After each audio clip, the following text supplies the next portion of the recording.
Hi y'all, welcome back to my channel. Finally, it's time for reviewing Ed, the second last character from this series. Well, let's jump right into it, shall we? But, you know it. Before we start, don't forget to check out my Discord server where you can find our community with in-game discussion and guides. Also my Instagram for memes and stuff too. And most importantly, click that little subscribe button and turn on notification in case you will miss out my latest update. Ed was born into an elite family during the era when the Sword Kingdom was still very much alive. Both of his parents were experts in the sword technologies. Grace, Ed's mother, used her knowledge of the sword to research nature and medical applications. Meanwhile, Asker, Ed's father, became very obsessed with the sword technology and started conducting forbidden experiments.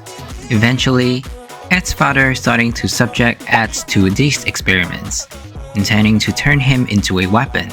Grace couldn't let this happen to Ed, so she planned an escape and tried to take Ed with her. However, different parties noticed that Ed's family conducting forbidden experiments and started to stop them, which eventually escalated into a war. Ed's mother was able to escape with Ed's, but they couldn't outrun the war. Ed was captured while his family was wiped out in the conflict. The moment Ed was being transported and almost became a slave, he fell into a cliff. This was not just an ordinary fall, but a time-rapid hole that connects to an ancient sword library. But being a child didn't stop Ed from being a genius. With his background in the sword technology and the sea of knowledge in this sword library, after a few years of study, Ed finally invented the sword dynamo, which could fuse with his enhanced body from his father's crazy experiments.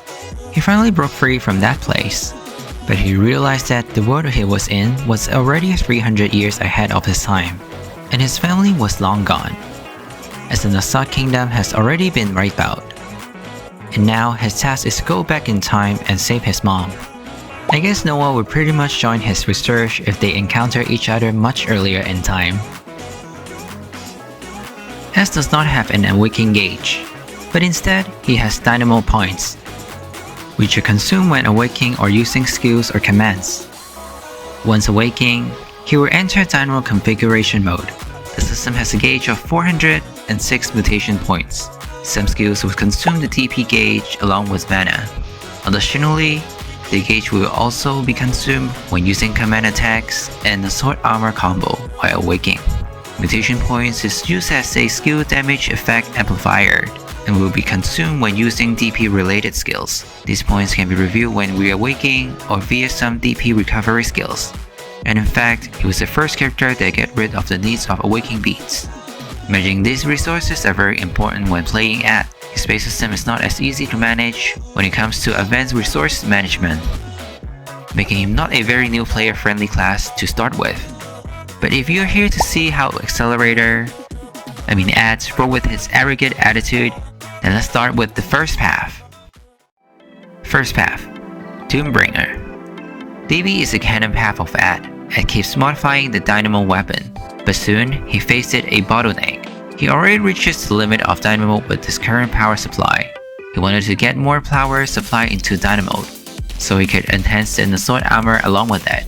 Then he discovered the ultimate intelligent robot, the Queen of the Sword, Eve, and think that maybe studying her will help with that. Stay away from Eve, you pervert. But at the end, he found out that Moonstone is a nice alternative choice for power supply. I guess he started simping Eve not long after approaching her, right? He also slowly realized that he shouldn't be stuck in the past, but to live in the moment and became the most powerful being. He was able to merge the upgraded power from Dynamo to himself, and broke through the border of the physical limit from that Doom power. DB is the pure damage class of Ed. His kit is full of kicking and close combat. When it comes to clearing, it's alright. His range is a bit small, but with some practice on his kit, he can still get the job done. Bossing is where he shines. He has some nice self-buff for burst damage. Basically, you just need to keep the buff active and cast Supersonic with filler skills, and he will be one of the top tier. However, when facing large bosses, he doesn't have much large mob scaling skills like other DPS class does. But don't get me wrong, his damage is still very decent. When it comes to mana, he is like the most DPS classes, which also drains mana a lot, but thankfully, he used fewer mana due to his kit, which also drains DP as a hybrid resource. And since he needs to drain DP from his kit, awakening supplements like Onion are critical when playing this class, especially with his CDA passive that triggers by awakening. When it comes to support, he has one skill that provides 5-second cooldown for everyone in range. But are you sure you want him to be your CDL buffer instead of kicking boss butts?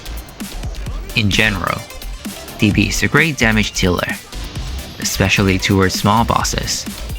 He has decent self-buff for both damage and CDA management, and the feeling of using Supersonic to kick mobs is something else. But you need to make sure your self-buff management, especially during boss fights, and awakening management for DP and CD buff are critical too. He doesn't have many large boss scaling skills, and due to his longer casting time, he's not very ideal when facing a boss that's moving around. As always, if the pure DPS class isn't well geared, he's not party welcoming since he is lacking of team support. I mistook DP for physical class when I first started to playing this class, but I guess his idea is to break through the physical limit, and casting Supersonic really gives me the true vibe of an action MMORPG. Well, if you want some pure combat damage, DP is a go-to. Second path, Dominator. Ed was busy configuring equation using the SOT technology to travel back in time. When collect all the L energy he needs for his experiments, he realized that he needs a more efficient way to do it. That's when he came up with the idea of building a computer with dynamos. A computer that's so smart as if using his own mind to control it, which can help battle and data collection become much easier. However, power supply remains an issue for him, and he needed to upgrade his dynamo to perform a calculation required for time travel. And again in this path, he's on to Eve for power source studying. Leave her alone please. But along chasing Eve, he found a new idea instead. He was inspired when he sees the monster that's powered by magic. System Mastermind is created. After countless calculations, he finally figured out how to travel back in time, but he realized that no matter how accurate the equation was, he could only go to the parallel universe instead of his own timeline. He also came to the conclusion that trying to fix a past mistake could be a mistake in itself. Now, Ed has moved on from the past, and is focusing on building a perfect world with the technology he has invented. Domkits is very unique from the rest of the game's classes, due to its installation type of skills. Rather than casting skill directly, you need to precast and activate them. When it comes to clearing, Domkits excels in early to mid-game dungeons very well, thanks to its many tracking and homing skills, which are a lot of fun to use it. However, his clearing ability drops off in mid-game to end-game dungeons, due to lower percentage of the damage of those clearing skill deal, similar to playing as CS of Eve. Boss fights with Domkits are really interesting, because the class requires a lot of familiarity with his installation type of skills and rotations. His kit deals constant damage rather than burst damage, so understanding the skill rotation is essential. The class also has a built-in CDL passive, so players need to manage the skill rotation while performing a finger dance and rapidly pressing keys. Putting more CD in ERP can help reduce the number of key press required, leading to healthier fingers and more enjoyable gameplay experience. Unlocking Master Class Level 4 is also critical for burst damage. Since you can cast install skills without installations, Domkit has low CDR, which means that mana will be empty quickly from skill spamming. In terms of support, the class has 3 buff-debuff skills, including physical attack damage buff and critical damage buff, as well as a defense debuff. His kit is also function as an alternative freezer, but his freezing has multiple hits, making it less ideal for chaining freeze. Overall, Domkit is fun and unique class to play with. It's a great class for clearing in general, especially in early to mid-game dungeons. It is a constant damage dealer for all kinds of modes. However, it's not an easy class to master, and requires a lot of understanding of a skill form and rotations. To achieve burst damage, Dom Kits relies on level 4 MC skill, which means that player may need to team up with a class like MP to receive cooldown on MC skills when raid party forming. Personally, I enjoy playing Dom the most among all the ads. The character design and gameplay experience are both very nice. I do wonder though, why DB is the canon path instead of Dom.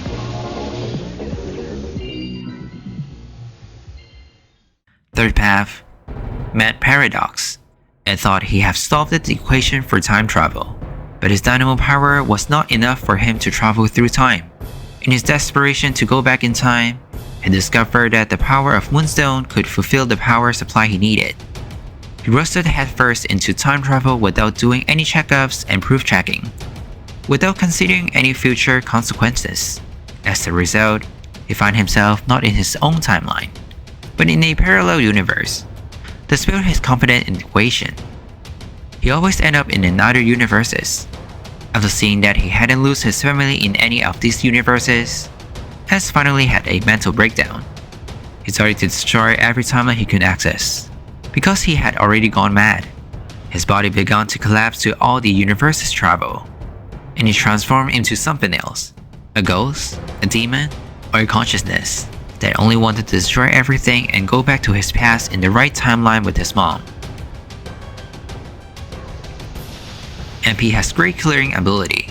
His skill, Mod Stardust, has one of the longest ranges in the game, and he also has other linear and ranged clearing skills in his kit, making clearing all types of dungeons very handy.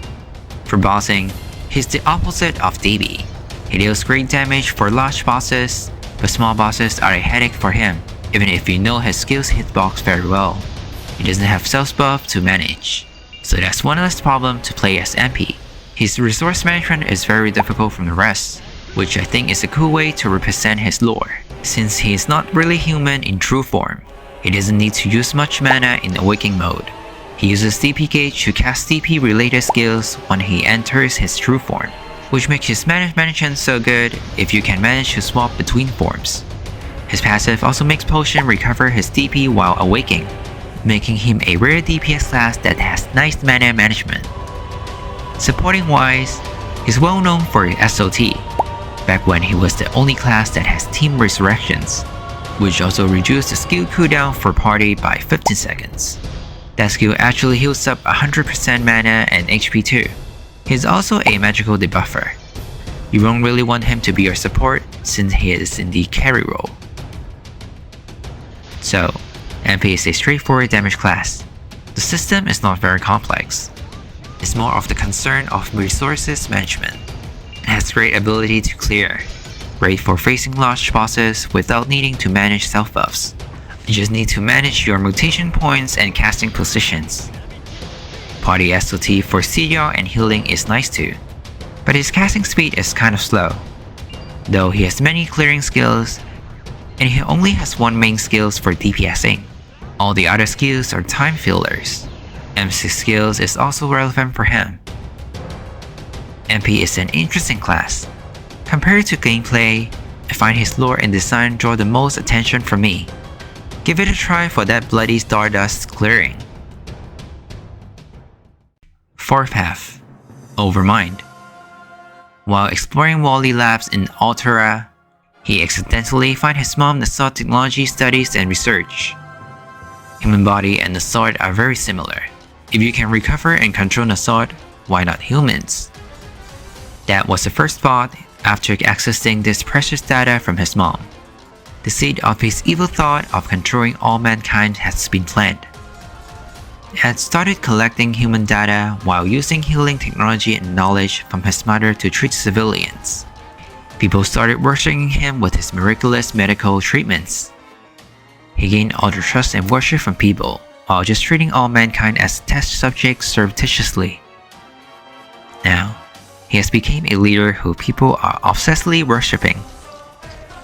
He is an army, a kingdom, or even a religion already. Although in the lore, Ed is very powerful, his actual gameplay is not that pleasant. His clearing ability is mid-core, and he is still weaker compared to the healers like RAS or Nax. He has only few skills for clearing, which can be very frustrated when they are on cooldowns. While I know it's hard to ask a healer to have decent damage, but this class even struggles with bossing during early to mid games. He only has 3 skills that do damage, while all the other team buffering skills with low constant damage. In exchange, he has great support ability among all at path. His mana mainly depends on CP for healing. However, Cure has a burst instant healing for 40% HP and mana, making his healing quite decent even in low CP, and he is the only healer that can heal globally. All your allies will be healed when Cure is casted, no matter how far apart they are from you. He also offers skill damage buff, defensive buff, elemental resistant debuff, cleansing and freezing, and his hyperactive is quite useful when boosting a single selecting ally, but you can choose to use another HA for general party buffing. We need to pay attention to the debuff he brings to the party. Yes, he's the only class that brings an actual debuff that affects team's damage in game, in a negative way. Make sure you always cleanse it with immunity.